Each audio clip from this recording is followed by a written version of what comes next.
بسم الله الرحمن الرحیم. السلام علیکم ورحمت الله وبرکاته. ګرانو کتونکو، دا یو بوټی ستاسو سره په سکرین باندې چې ښکاري، دا د طب په دنیا کې یو ډیر کارآمد، یو ډیر بهترین بوټی دی.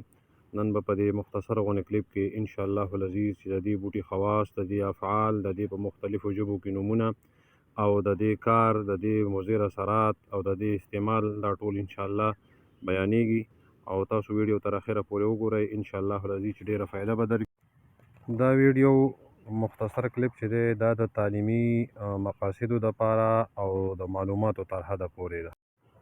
د دې بوټي په مختلفو ژبو کې نومونه دا دي.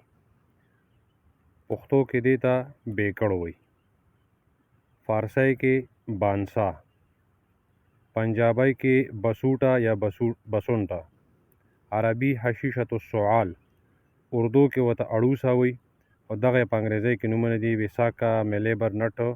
دغه ساینسي نوم دی ستاسو د سکرین مخې ته چې کوم یو. مزاج د دې بوټي ګرم خشک به درجه اول. بعض حکما او محققین د دې ګل سرد یعنی یخ حسابوي. کمې حصې چې د دې مستعمل دي هغه ګل دی، د جړه ده، د جړې پټ دی، پوست یې بیخي اړوسه ورته وایي، او پاڼې دي چې هغې ته برګ بانسا د طب په ژبه کې مشهوره ده. خاصیتونه د دې بوټي ډېر شی دي، کتابونه ترې ډک دي. دلته به موږ مختصر استعمالو. یو پیره بیا تاسو ته د دې خبرې گزارش کوم چې بغیر د مستند حکیم نه هیڅ یو جړه یا هیڅ یو بوټی دا د هغه د اجازت نه بغیر یا د هغه د مشورې نه بغیر مه استعمالوئ، ځکه د هر یو سیز ساید افیکټس دي.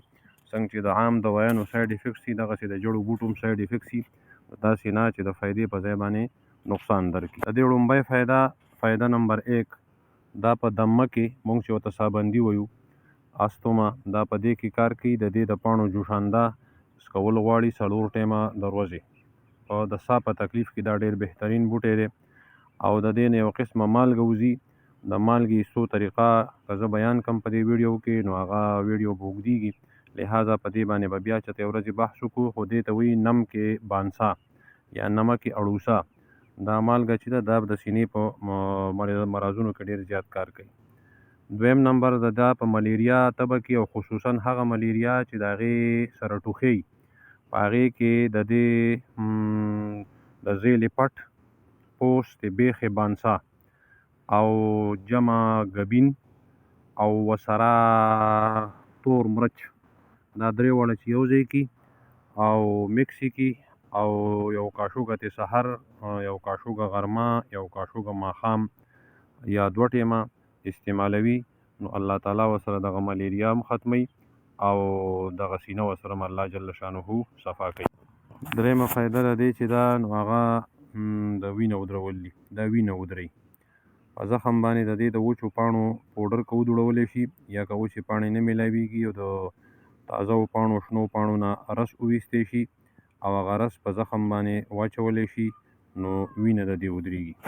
4م فایده او نقصان دواړه، چې چونکې دا ګرم خشک به درجه اول دی، نو په دې وجه باندې که دا په خوراک باندې ورکړی شي، نو دا حیض کولاوي، د حیض وینه کولاوي.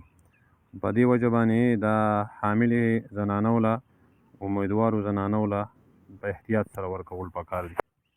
5م نمبر قاتل کرم دیدان، کدودانې، د خېټې چینجي، کدوزړي چې ورته مونږ تاسو په پښتو کې وایو، د دې صفوف او د دې جوشانده د پاڼو، د وچو پاڼو د صفوفو جوشانده یا د شنو پاڼو جوشانده، دا د خېټې هر قسمه چینجي چې دا تلف کوي، خصوصا کدودانې. دا د کافي حده پورې مصفا خون هم دی، وینه هم صفا کوي او دانې مانې چې په چا باندې راخیږي هغې کې مدد کوي، هغې کې هم فایده مند دی. د دې د هر جز د استعمال ترتیب او تفصیل څه په دا ډول دی. د پاڼو او د زیلې صفوف پوډر 2 ګرامه نه واله 3 ګرامو پورې، جوشانده یا خیسانده د 15 ګرامو نه واله تر 10 ګرامو، ګلقند بانسا د 1 چمچ نه واله تر 2 چمچو پورې 2 ټیمه، نمک بانسا یا کار بانسا د یوې رتۍ نه تر 2 رتیو پورې. امید کوم چې ویډیو به ستاسو خوښه شوي. که ویډیو ستاسو خوښه شوي نو لایک یې کړئ او شیر یې کړئ.